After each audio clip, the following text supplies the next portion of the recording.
శుక్లాంబరధరం విష్ణుం శశివర్ణం చతుర్భుజం ప్రసన్నవదనం ధ్యాయేత్ సర్వవిఘ్నోపశాంతయేత్. గురుర్బ్రహ్మా గురుర్విష్ణుః గురుర్దేవో మహేశ్వరః గురు సాక్షాత్ పరబ్రహ్మ తస్మై శ్రీ గురవే నమః. వాగర్ధావివ సంపృక్తౌ వాగర్ధ ప్రతిపత్తయే జగతః పితరౌ వందే పార్వతీ పరమేశ్వరౌ. సూక్తిం సమగ్రయతున స్వయమేవ లక్ష్మీః శ్రీరంగరాజమహిషీ మధురైః కటాక్షైః వైదగ్ధ్యవర్ణగుణగుంభనగౌరవైర్యాం కండూలకర్ణకుహరాः కవయోధయంతి. హైమోర్ధ్వపుండ్రమజహన్మకుటం సునాసం మందస్మితం మకరకుండలచారుగండం బింబాధరం బహుళదీర్ఘకృపాకటాక్షం శ్రీవేంకటేశముఖమాత్మని సన్నిధత్తాం. విమలపటి కమలకుటి పుస్తకరుద్రాక్షశస్తహస్తపుటి కామాక్షి పక్ష్మలాక్షి కలిత విపంచి విభాసి వైరించి. హరి ఓం. పరమేశ్వర స్వరూపైన సభకి నమస్కారం. ఈనాడు నాకు చాలా సంతోషంగా ఉంది. కారణమేమి అంటే, నేను ఎన్నో పర్యాయాలు విశాఖపట్నం ఉపన్యాసాలకు వచ్చినప్పటికీ ఈ ప్రాంతానికి ఉపన్యాసానికి రావడం అన్నది ఎప్పుడూ జరగలేదు. ఇదే మొట్టమొదటిసారి ఇక్కడికి ఉపన్యాసానికి రావడం. మీ అందరూ నా మీద ఇంత ప్రేమతో, ఇవాళ ఆదివారం మీ అందరూ సంతోషంగా ఇంటి దగ్గర కుటుంబాలతో గడపవలసినటువంటి రోజున కూడా ఇంత ఇరుగ్గా ఈ ప్రాంగణంలో కూర్చుని నా యందు మీరు అభివ్యక్తం చేసినటువంటి ప్రేమాభిమానాలకి నేను ప్రారంభంలోనే మీ అందరికీ శిరస్సు ఉంచి నా నమస్కృతులను అర్పిస్తున్నాను. నేను ఫలానా విషయం మీద మాట్లాడాలి అని కార్యకర్తలు నాకేం నిర్దేశించలేదు. ఇక్కడికి వచ్చాక మాట్లాడండి అని పిలిచారు వేదిక మీదకి. కానీ దేశకాలములు అని 2 మాటలున్నాయి వేదాంతంలో. నువ్వు వెళ్ళినటువంటి ప్రదేశాన్ని, అక్కడ ఉన్నటువంటి కాలాన్ని దృష్టిలో పెట్టుకుని ఏదైనా చెయ్యవలసి ఉంటుంది. అందుకని నేను దేశకాలాదులను లెక్కలోకి తీసుకున్నప్పుడు పరమేశ్వరుడికి అభిషేకం జరిగినటువంటి వేళ కనుక నేను ఆ అభిషేక ప్రక్రియని గురించే 4 మాటలు మాట్లాడే ప్రయత్నం చేస్తాను. అభిషేకము అనేటటువంటి మాట షోడశోపచారాలలో మనం అన్వయం చేస్తాం. షోడశోపచారాలలో అభిషేకము అన్న మాటకు అర్థం స్నానము అని. బాహ్యార్థం తేలికగా అర్థం చేసుకోవడానికి ఉపయుక్తమయ్యే అర్థం ఏది అంటే స్నానము. కానీ నేను స్నానం చేశాననుకోండి, కోటేశ్వరరావు గారికి అభిషేకం జరుగుతోంది అని అనకూడదు, లేకపోతే ఆయన అభిషేకం చేసుకుంటున్నారు అనకూడదు. స్నానమే చేస్తున్నాం అనాలి. పరమేశ్వరుడికి కూడా స్నానం అన్న మాటే వాడతాం. షోడశోపచారాలలో అభిషేకం సమర్పయామి అనం, స్నానం సమర్పయామి అంటాం. స్నానం సమర్పయామి అన్నప్పుడు మంత్రపూరితమైనటువంటి జలం కలశలో ఉంటుంది. నదులను మంత్రశక్తి చేత ఆవాహన చేస్తారు. గంగే చ యమునే చైవ గోదావరి సరస్వతి నర్మదే సింధు కావేర్యౌ జలేస్మిన్ సన్నిధిం కురు. ఆయాంతు ఈశ్వర స్నానార్థం కలశోదకేన నదీజలం ఆవాహయామి. నదుల యొక్క జలాల్ని ఆవాహన చేసి ఆ నీటితో ఆపోహిష్టామయో భవస్థాన ఊర్జీ దధాతన మహేరణాయి చక్షసే యోవశివతమో రసస్తస్య భాజేతే హనః వంటి మంత్రాలతో జలములను ప్రోక్షిస్తారు, ఒకసారి చల్లుతారు. చల్లినంత మాత్రం చేత దాన్ని స్నానంగా ఆయన స్వీకరిస్తాడు.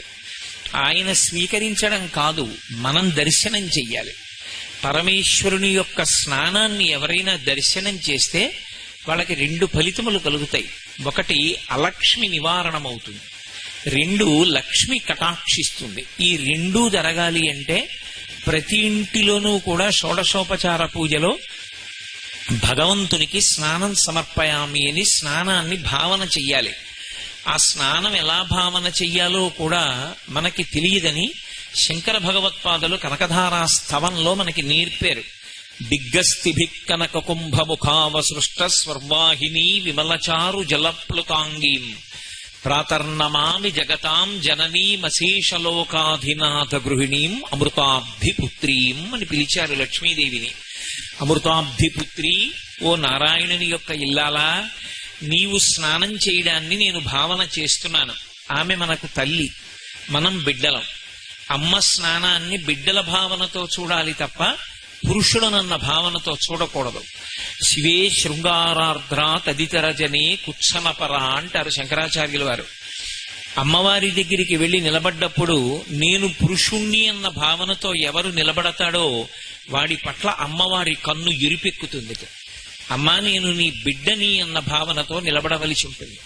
అప్పుడు ఎటువంటి అభిషేకాన్ని దర్శనం చెయ్యాలి, ఎటువంటి స్నానాన్ని దర్శనం చెయ్యాలి అంటే దిగ్గస్థిభి కనకకుంభ ముఖావసృష్ట స్వర్వాహిని విమలచారు జలప్లుతాంగీం.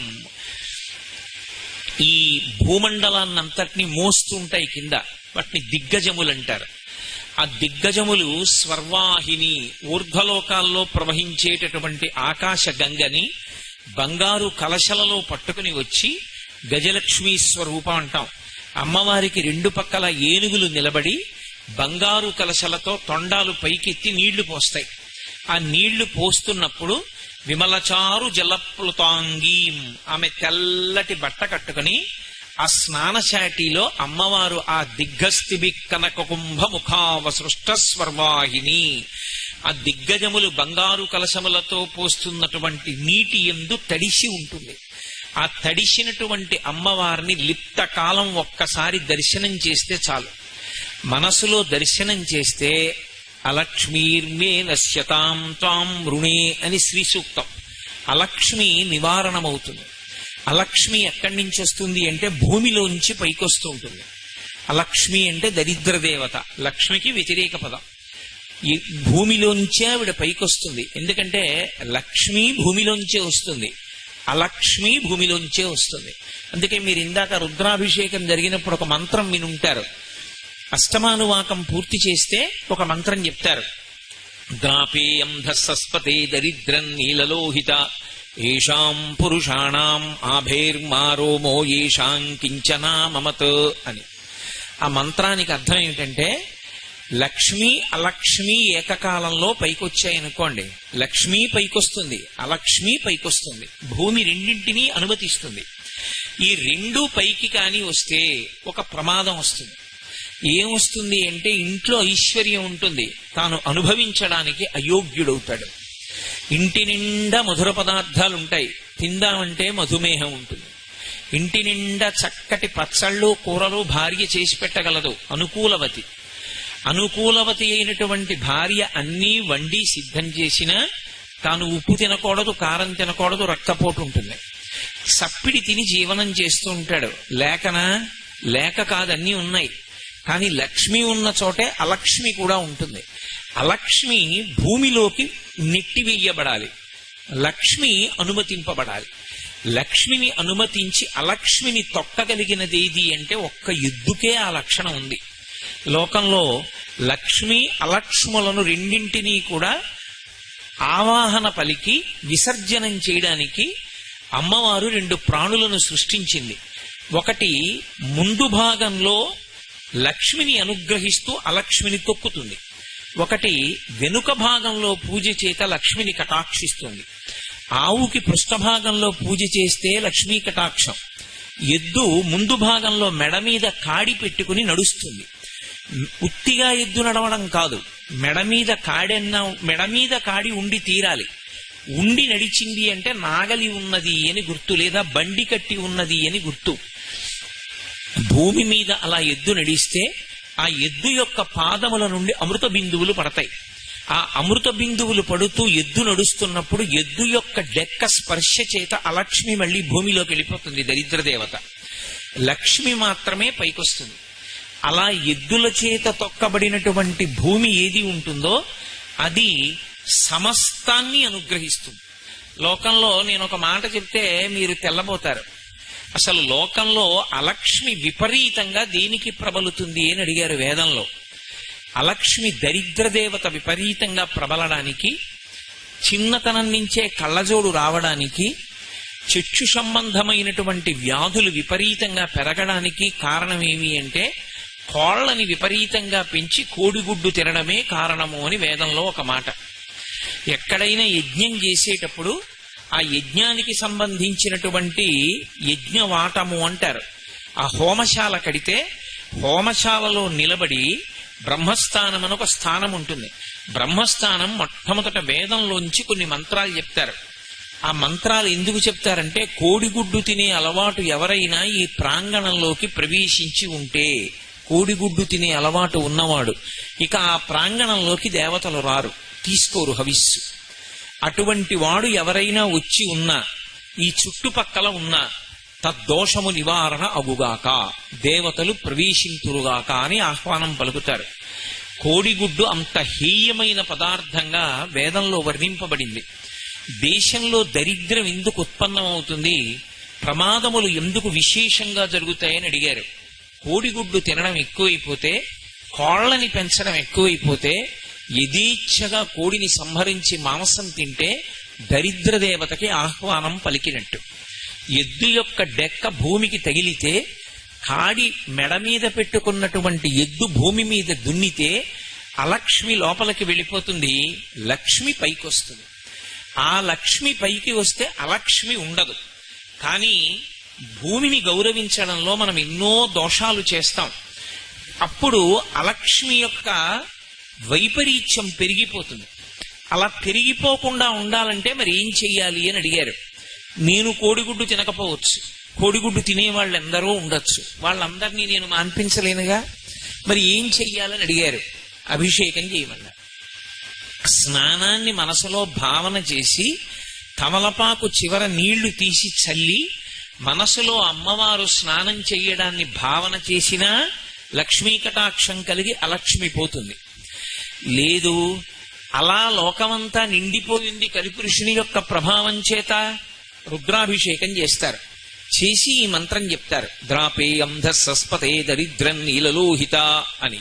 అంటే ఓ ఈశ్వరా, మీ అనుగ్రహము చేత దరిద్రలక్ష్మి రాకుండుగాక. దరిద్రలక్ష్మి అంటే వ్యక్తిగతంగా చెప్పినప్పుడు ఇంట్లో అన్నం ఉండి తినడానికి అధికారం లేకుండా పోకుండా ఉండుగాక, ఇంట్లో భోగోపకరణాలుండి భోగం అనుభవించడానికి యోగ్యత లేకుండా శరీరం పాడైపోకుండా ఉండుగాక. అది కలగాలి అంటే అలక్ష్మీ నివారణం జరిగి లక్ష్మీ అనుగ్రహం కలగాలి అంటే యజుర్వేదాంతర్గతమైనటువంటి శ్రీరుద్ర మంత్రాలతో పరమశివలింగానికి అభిషేకం చేస్తే ఆ అభిషేకం చేత శివలింగం చల్లబడుతుంది. నేను మీతో ఒక మాట మనవి చేస్తాను, కొంచెం జాగ్రత్తగా పట్టుకునే ప్రయత్నం చెయ్యండి. ఒక శివలింగానికి అభిషేకం చేసిన వాళ్ళకి ఫలితం వస్తుందా, చూసిన వాళ్ళకి ఫలితం వస్తుందా, రుద్రమంత్రాల్ని జపం చేస్తే వస్తుందా, రుద్రమంత్రాన్ని పైకి చదివితే వస్తుందా అని అడిగారు అనుకోండి. ఈ అనుమానం వస్తుందని యజుర్వేదంలో శ్రీరుద్ర ప్రారంభంలోనే దీనికి వివరణం చేశారు. అసలు శివలింగానికి అభిషేకం చేస్తే లోకం ఎందుకు చల్లబడాలి అంటే, అక్కడ జరుగుతున్నటువంటిది కేవలం శివలింగానికి అభిషేకం అని అనుకోకూడదు. శివలింగానికి ఒక లక్షణం ఉంటుంది, అది 5 వైపులకి చూస్తుంది. కరచరణాదులతో ఒక మూర్తి ఉందనుకోండి, కాళ్ళు చేతులతో, అది వెనక్కి చూస్తుందని చెప్పకూడదు, తప్పు. ఎందుచేతనంటే వెనక్కి కళ్ళు పెట్టరు, వెనక నుంచి పూజ ఉండదు. కరచరణాదులతో ఉన్నటువంటి మూర్తి ఉన్న దేవాలయంలోకి వెళ్ళి వెనక కూర్చుని పూజ చెయ్యకూడదు, అది నిషిద్ధం శాస్త్రంలో. నేను ఏదో బాలాత్రిపుర సుందరి అమ్మవారి దేవాలయానికి వెళ్ళి అమ్మవారి పక్కన కూర్చుని కుంకుమార్చన చెయ్యాలి తప్ప అభిముఖంగా కూర్చుని పూజ చేసేటటువంటి అధికారం అసలు దేవాలయంలో పక్కన పెట్టండి, ఇంట్లో కూడా లేదు. ఇంట్లో కూడా మీ పూజా మందిరానికి అభిముఖంగా కూర్చుని మీరు పూజ చేస్తే కొత్తగా ఫలితం వచ్చే మాట దేవుడెరుగు గాని మీకున్నటువంటి తేజస్సుని హరించేస్తాడు ఈశ్వరుడు. కారణం ఏమి అంటే, నేను విశేషమైన తేజోవంతమైన దీపం వంక అలా చూశాను అనుకోండి, నా కంటికి చూసే శక్తి సన్నగిల్లుతుంది, కాసేపు చీకటిగా ఉంటుంది. ఎందుకంటే దాని శక్తి ముందు నా కంటి శక్తి చాలదు, ఈ వెలుతురు ఆ వెలుతురు ముందు నిలబడలేదు. అలాగే మన తేజస్సు ఈశ్వర తేజస్సు ముందు నిలబడదు కాబట్టి ఏది ఎక్కువ తేజస్సు అది తక్కువ తేజస్సుని హరిస్తుంది. మీరు పూజలో ఎంతసేపు అభిముఖంగా కూర్చున్నారో అంతసేపు మీ తేజస్సుని ఈశ్వరుడు హరిస్తాడు. అయితే ఒక్క ఉపకారం జరుగుతుంది, ఇంట్లో సింహాసనంలో ఉంటాడు కాబట్టి రక్షిస్తూ ఉంటాడు. అందుకే అభిముఖ పూజ లేదు, భగవంతుడికి ఎదురుగుండా కూర్చుని పూజ చేయడం అనేటటువంటిది పరమ అశాస్త్రీయమైనటువంటి పూజ. అసలు అటువంటి పూజ చెయ్యనే చేయకూడదు, ఎక్కడా జరగకూడదు. దేవాలయంలో కూడా అర్చన చేసేటప్పుడు ఒక పక్కకి కూర్చుని అర్చన చేస్తారు, దక్షిణ దిక్కుని చూడకుండా. దక్షిణ దిక్కుకి చూడకుండా చెయ్యాలి పూజ. చేసే నమస్కారం దక్షిణానికి వెళ్ళకూడదు. ఒక్క సంధ్యావందనం చేసినప్పుడు దిగ్దేవతా నమస్కారంలో తప్ప ఇతర కార్యముల యందు దక్షిణ దిక్కుకి నమస్కారం లేదు. అందుకే మహాత్ములు శరీరం విడిచిపెట్టినప్పుడు వాళ్ళ యొక్క సమాధి మీద శివలింగం ఉంచితే అధిష్టానం అంటారు, తులసి చెట్టు ఉంచితే బృందావనం అంటారు. అధిష్టానానికి కానీ బృందావనానికి కానీ వెళ్లి నమస్కారం చేసినప్పుడు దక్షిణ దిక్కెటు అని అడిగి నమస్కారం చెయ్యాలి. మన ఇష్టం వచ్చినట్లు నమస్కారం చేస్తే అది యమధర్మరాజు గారికి ఎడుతుంది. ఆయన దక్షిణ దిక్కుకు అధిపతి. ఆయన ప్రీతి చెందాడనుకోండి, ఆయన ఇవ్వవలసిన అనుగ్రహం ఆయన ఇస్తాడు. అది మనకి ఆమోదయోగ్యం కాదు కాబట్టి, అంటే ఏమంటే మరి ఎప్పటికీ చచ్చిపోకూడదా అంటే, త్రయంబకం యజామహే సుగంధిం పుష్టివర్ధనం ఉర్వారుకమివ బంధనాన్ మృత్యోర్ముక్షీయమామృతాత్. ఈ శరీరము ఋతుమంతము కావాలి అంటే దీనిలో ఉండి ధర్మానుష్ఠానం చేసి భక్తితో జీవించి భక్తితో కూడినటువంటి కర్మాచరణము వలన ఈశ్వరుని యొక్క అనుగ్రహంగా జ్ఞానాన్ని పొంది ఆ జ్ఞానము వలన ఈ శరీరము నేను కాదు ఆత్మ అనేటటువంటి అనుభవంలోకి వచ్చి తాను ఆత్మగా ఉండి శరీరం పడిపోతున్నప్పుడు ఏ విధమైనటువంటి ఉద్వేగం లేకుండా సాక్షిగా చూస్తూ శరీరాన్ని విడిచిపెట్టాలి. అది ఎలా విడిచిపెట్టాలి అంటే, ముచిక నుంచి చాలా తొందరగా తనంత తాను విడిపోయే పండు ఈ లోకం మొత్తం మీద ఒక్కటే, దోసపండు ఒకటే విడుతుంది. అలా దోసపండు నేల మీదే కాస్తుంది.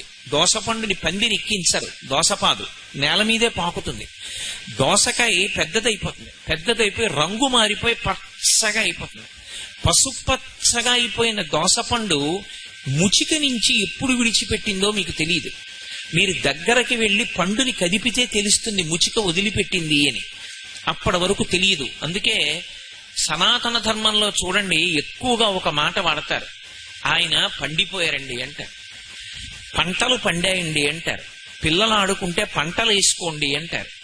ఆఖరికి పరమపద సోపాన పఠము అని ఒక పఠంలో ఆట ఆడితే నా పిక్క పండిపోయిందంటారు.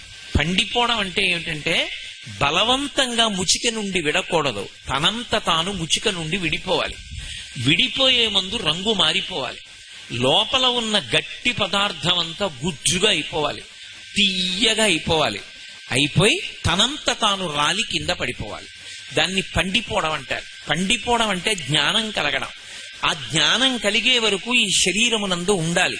అంతేగాని ఇది అసత్యం కదండి అని దీన్ని పడగొట్టే ప్రయత్నం చెయ్యకూడదు. ఆత్మహత్య మహానేరం. అందుకే కాబట్టి దక్షిణ దిక్కుకు తిరిగి నమస్కారం చెయ్యరు. చెయ్యకుండా ఒక్క 3 దిక్కులకే తిరుగుతారు. అందున ప్రత్యేకించి కరచరణాదులతో కూడినటువంటి మూర్తి ఉన్న దేవాలయంలో వెనక్కి వెళ్లి నమస్కారం అసలు చేయరు, వెనక నుండి పూజ చెయ్యరు. కానీ ఒక్క శివలింగం దగ్గరికి వచ్చేటప్పటికి ఆయనకు ఒక పేరుంది వేదాంతంలో, అరూపరూపి అని పేరు శివలింగానికి. అరూపరూపి అంటే రూపము లేనివాడు, రూపం ఉన్నవాడు. అక్కడ ఏ రూపం లేదా అంటే ఓ రూపం ఉంది. రూపం ఉంది కదా అని కాళ్ళు చేతులు చెవులు ముక్కు నోరు ఉన్నాయా అంటే లేవు. రూపం లేదా అంటే రూపం ఉంది. రూపం ఉంది అందామంటే రూపం లేదు. 2 భిన్న ప్రకృతులు ఏకకాలమనందు ఆవిష్కరింపబడ్డాయి కాబట్టి అరూపరూపి అని పిలుస్తారు శివలింగాన్ని. శివలింగాన్ని పూజ చేసేటప్పుడు మొట్టమొదట కళ్ళు మూసుకుని ఒక భావన చెయ్యకుండా అభిషేకం మొదలు పెట్టకూడదు. ఏ భావన చెయ్యాలి అని అడిగారు. నువ్వు కూర్చున్న శివలింగం ఎప్పుడు గుండ్రగా ఉంటుంది. అలా ఉండకుండా ఉంటే శివలింగం పానవట్టం ఎప్పుడు ఉత్తరానికే ఉండాలి శివలింగానికి. అలా కాకుండా ఉందనుకోండి, అది కూర్చున్న శివలింగం, నించున్న శివలింగం, పడుకున్న శివలింగం అని 3 ఉంటాయి. అందులో అభిషేకం తీసుకోవవి. అలా ఉన్నటువంటి 3 శివలింగాలు మీకు ఇప్పటికీ ఏకాంబరేశ్వర దేవాలయంలో కనపడతాయి. అటువంటి ప్రకృతిలో ఉన్న శివలింగాలని పిలుస్తారు వాటిని. సాధారణంగా మనం అభిషేకం చేసేటటువంటి శివలింగం మనం ఎదురుగుండా వెళ్లి కూర్చున్నప్పుడు అభిషేకం చేసేటప్పుడు ఒక భావనతో మొదలు పెట్టాలి. గుండ్రంగా ఉంటుంది శివలింగం. ఇప్పుడు ఆ గుండ్రంగా ఉన్న శివలింగం పెరగడం మొదలుపెట్టింది అనుకోండి. ఇంత శివలింగం ఉంది, పెరిగింది, ఇంత అయింది, ఇంకా పెరిగింది, ఇంత అయింది. నేను ఇలా తిప్పడం మొదలెట్టాననుకోండి, పెరిగిందని. ఎంత పెరుగుతుంది? బ్రహ్మాండాలన్నీ చుట్టేస్తుంది. ఇప్పుడు నేను ఎక్కడున్నాను? శివలింగంలో ఉన్నాను. శివలింగంలో లేనిది ఏదైనా ఉందా? ఇప్పుడు శివలింగంలోకి రాలేదు అన్నది ఏదైనా ఉంటుందా? ఉండదు. మరి అభిముఖంగా కూర్చుని పూజ చేయకూడదు అని నేను అన్నాను. ఇందాక అభిషేకం చేసేటప్పుడు అటూ కూర్చున్నారు, ఇటూ కూర్చున్నారు, ఇటూ కూర్చున్నారు, ఇటూ కూర్చున్నారు. మరి ఎటు చూస్తున్నట్లు శివలింగం? అభిముఖం అంటే ఎటు చూస్తోందో దానికి ఎదురు మనం చూడకూడదు అని. ఏదో అమ్మవారి దేవాలయానికి వెళ్ళాను అనుకోండి, అమ్మవారు ఎటు చూస్తోందో తెలుస్తుంది, ఆవిడికి ఎదురుగుండా కూర్చోకూడదు. శివలింగం ఎటు చూస్తోంది? శివలింగం 5 దిక్కులు చూస్తుంది. అందుకే సజ్జోజాత అఘోర తత్పురుష వామదేవ ఈశానములని 5 ముఖాలు. 5 ముఖాలతో చూస్తాడు. తూర్పుకి చూసే ముఖం తత్పురుష ముఖం, దక్షిణాన్ని చూసేటటువంటి ముఖం అఘోర ముఖం, పశ్చిమాన్ని చూసేటటువంటి ముఖం సజ్జోజాత ముఖం, ఉత్తరాన్ని చూసే ముఖం వామదేవ ముఖం, పైకి చూసేటటువంటి ముఖం ఈశాన ముఖం. అందుకే శివలింగానికి అభిషేకం చేసే ముందు ఈ 5 ముఖాల్ని ముందు ప్రార్థన చేస్తారు మనసులో మౌనంగా. ప్రార్థన చేస్తే ఇప్పుడు మీరు శివలింగానికి ఎదురుగుండా కూర్చోకూడదని నేను అన్నాను అనుకోండి, మీరు ఎలా కూర్చోవాలి? అసలు కూర్చోడానికి అవకాశం లేదు. అందుకే శివలింగం దగ్గరికి వచ్చేటప్పటికి మినహాయింపు. మీరు ఎటు కూర్చుని అభిషేకం చేశారన్న దాన్ని తప్పట్టకూడదు. ఎటైనా కూర్చుని అభిషేకం చేసేయచ్చు. ఎందుకంటే అసలు శివలింగం ఎటు చూస్తోందో అటువైపుకి ఎదురుగా నేను కూర్చోను అంటే మీరు శివలింగం దగ్గర కూర్చోవడం సాధ్యం కానే కాదు.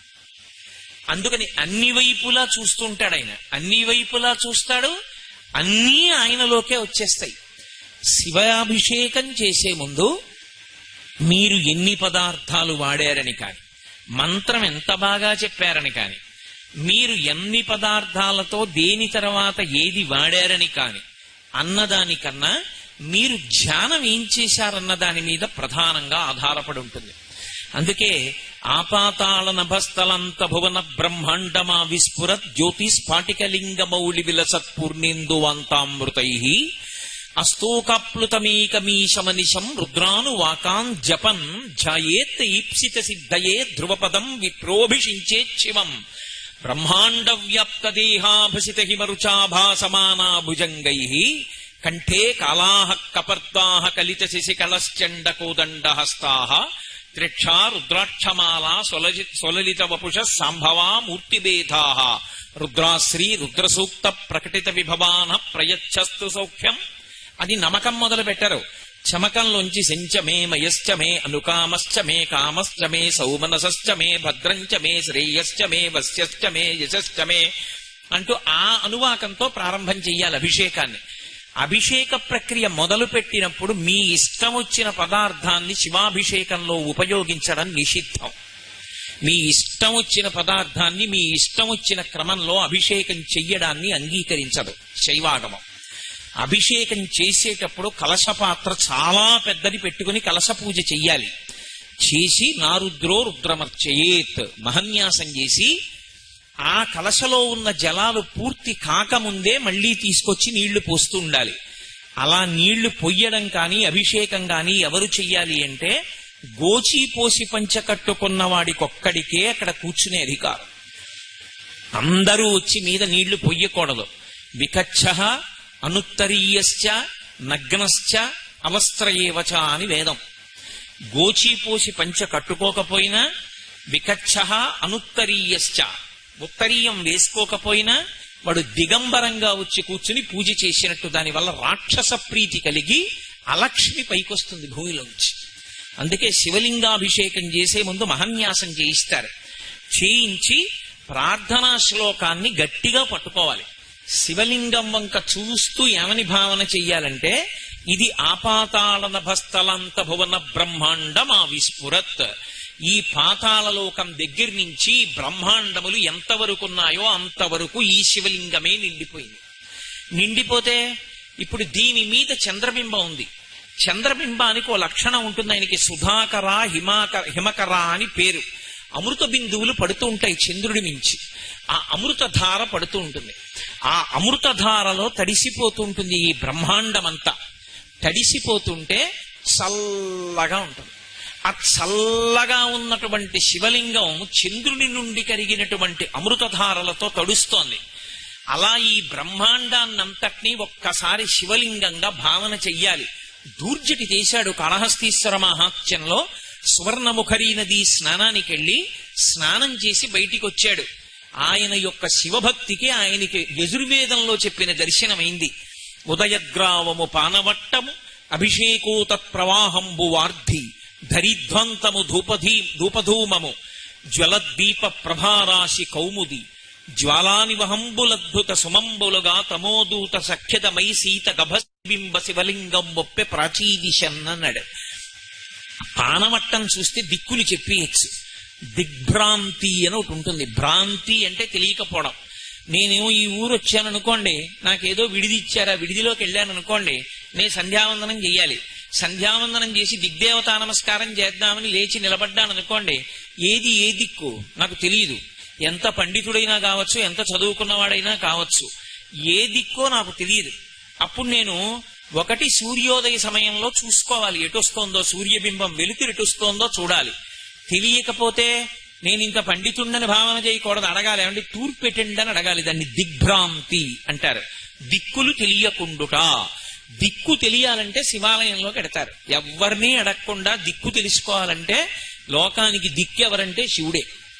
ఆయన దగ్గర కడితే దిక్కులు తెలుస్తాయి. ఎందుకు తెలుస్తాయంటే పానవట్టం ఎప్పుడూ ఉత్తర దిక్కునే చూడాలి. అభిషేక జలాలు ఉత్తర దిక్కు నుంచి తప్ప వేరొక దిక్కు పడడాన్ని నిషేధించింది శైవాగమం. ఒక్క ఉత్తర దిక్కుకే పడాలి పానవట్టం మించి. కాబట్టి ఉత్తరం వైపుకి ఎటుందో పానవట్టం చూస్తే అది ఉత్తరం. అది ఉత్తరం అంటే మీరు నిలబడినప్పుడు ఆ దిక్కు మీ ఎడంచేతి పక్కకు ఉండేటట్టుగా మీరు నిలబడితే మీకు అభిముఖంగా ఉన్నది తూర్పు, కుడి పక్కది దక్షిణం, వెనకాతల ఉన్నది పశ్చిమం. తెలిసిపోలా? దిగ్భ్రాంతి పోవాలంటే దిక్కెవరంటే శివుడే. అందుకని ఇప్పుడు ఆయన బ్రహ్మాండమంతటా నిండిపోయాడు శివలింగంగా. అది కనపడింది ధూర్జటికి. అందరూ చేసినటువంటి అభిషేక జలాలన్నీ వెళ్లి ఉత్తర దిక్కున పడిపోతే అదే ఉత్తర సముద్రం అన్నాడు ఆయన. నక్షత్రాలన్నీ ఏమిటి అంటే ప్రాతకాలంలో దేవతలు చేసినటువంటి సువర్ణ పుష్పార్చన, అది అలా వెలుగుతున్నాయన్నాడు. ఈ మనసు ఏమిటని అడిగారు. ఋషులు పెట్టినటువంటి ధూపం, ఆ ధూపం అంతటా వ్యాపించింది. నాకు ఈ బ్రహ్మాండమంతా శివలింగంగా కనపడుతోంది, నాకు ఇంకేం కనపడలేదన్నాడు. అది శివభక్తి అంటే. అంతటా శివదర్శనం అవ్వాలి. అలా అభిషేక ప్రక్రియ ప్రారంభం చేసే ముందు ధ్యానం చేస్తారు ఒక్కసారి. అలా ధ్యానం చేస్తే మీరు ధ్యానమునందు మీరు ఏ శివలింగాన్ని అభిషేకం చేద్దామనుకుంటున్నారో దాన్ని 2 చేతులతో ముందు ముట్టుకోవాలి. ఎలా? నిజంగా చేతులతో కాదు, మనస్సుతో పట్టుకోవాలి. పట్టుకుంటే మీ చేతి వేళ్లు కొంకర్లు తిరగాలి. అంత చల్లగా ఉందని భావన చెయ్యాలి. ఎందుకని అంటే అది అమృతధారల చేత తడిసిపోయింది. అంత చల్లగా ఉన్న శివలింగాన్ని ఎవరు భావన చేసి అభిషేకం మొదలు పెడతారో అక్కడ అభిషేకం జరిగిన చోటంతా చల్లబడిపోతుంది. అక్కడ ఎవరు కూర్చున్నారో, ఎవరు చూశారో వాళ్ళందరి కోరికలు తీరుతాయి. కోరికలన్నీ తీరడమే శాంతి. చల్లగా ఉండడం మనసు. కోరికలు తీరడం అంటే అనంతమైన కోరికలు పుట్టడం కాదు, పరమేశ్వరుడు ఇచ్చిన దానితో తృప్తిగా బ్రతకగలగడం. అందుచేత శాంతి ఏర్పడుతుంది.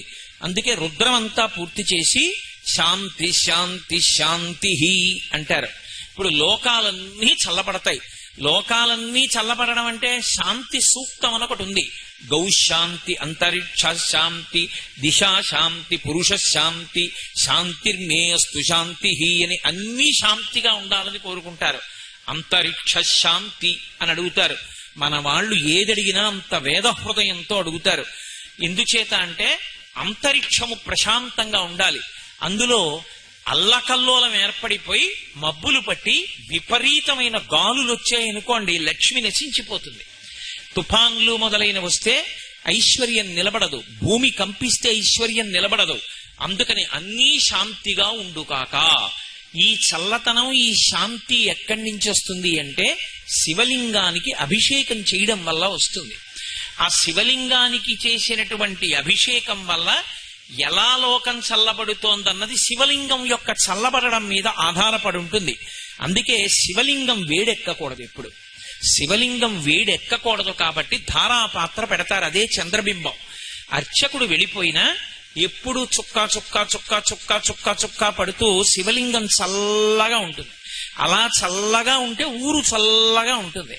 అందుకే ధారాపాత్ర లేకుండా శివాలయం ఉండదు. ధారాపాత్రలో నీళ్లు పోసి అర్చకుడు వెళ్ళిపోతాడు.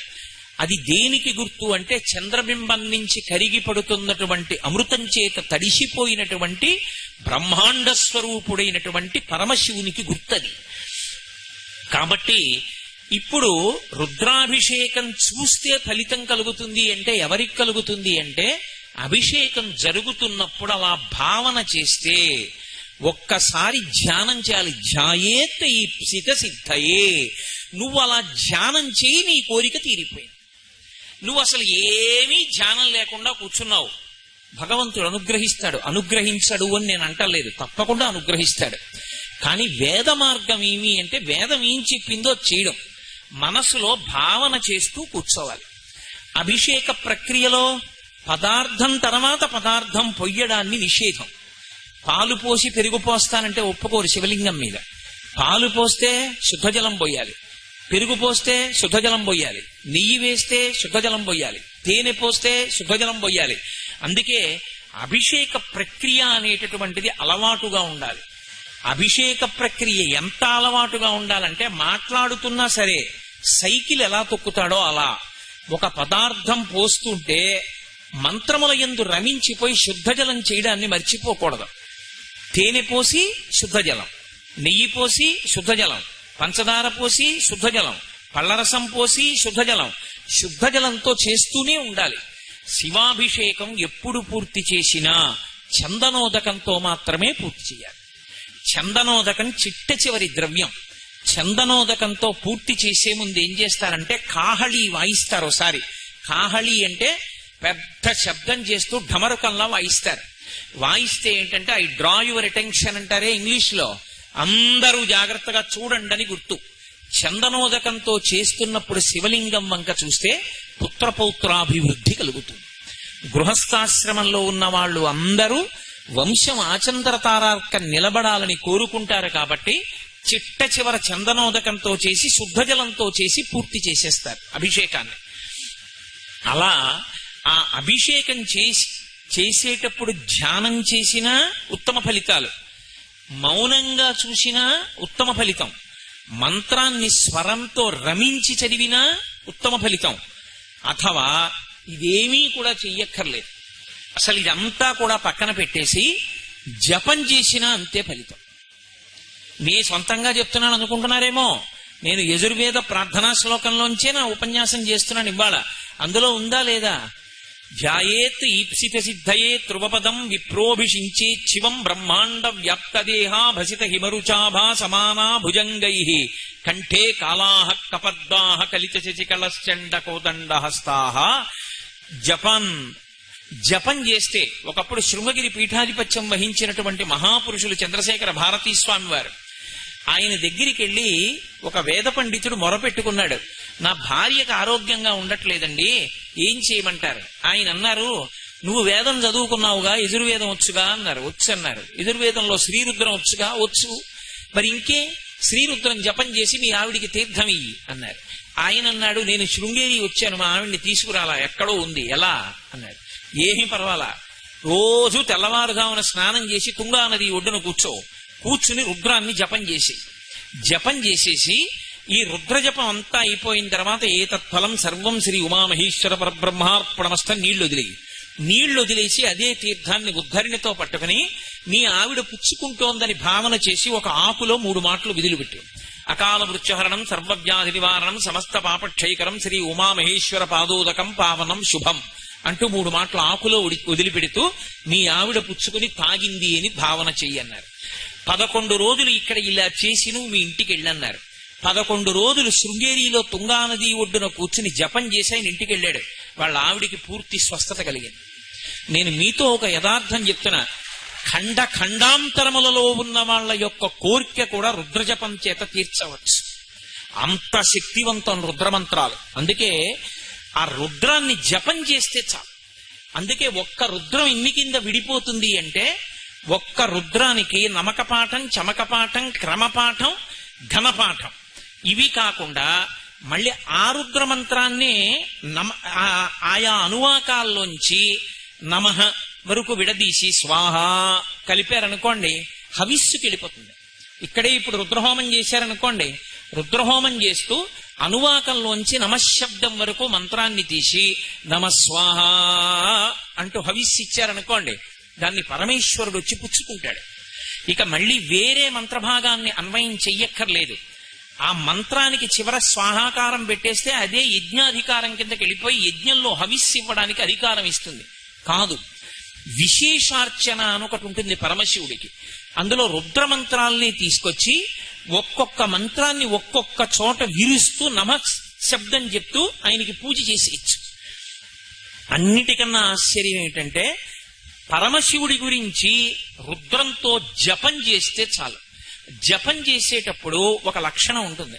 జపానికి ఉత్తమోత్తమైన ఫలితం ఎప్పుడు వస్తుంది? పెదవులు కదపకపోతే. పెదవులు కదిలే అనుకోండి, ఆ జపం హీనపక్షమైన ఫలితాన్ని ఇస్తుంది, చాలా తక్కువ ఫలితం ఇస్తుంది. మీరు పైకి ఏదైనా చెప్తే, మంత్రం అయితే నేను చెప్పేది నామాల గురించి కాదు, మంత్రం పైకి చెప్తే దాని శక్తి క్షీణించిపోతుంది. ఇప్పుడు అక్కడ కూర్చుని రుద్రం చదివారు, నేను ఎవరిని కించపరచడం నా ఉద్దేశ్యం కాదు, సత్యాన్ని చెప్తున్నాను. ఇప్పుడు వాళ్ళు అలా పైకి చదవడం వల్ల చాలా తక్కువ ఫలితం వస్తుంది. కానీ అభిషేకం చేసేటప్పుడు పైకి చెప్పకుండా ఉండడం సాధ్యం కాదు. అదే వాళ్ళు పక్కకెళ్ళి కూర్చుని రుద్రాన్ని జపం చేశారనుకోండి కళ్ళు మూసుకొని, దీనికి 1,00,000 రెట్ల శక్తి విస్ఫోటనం అవుతుంది.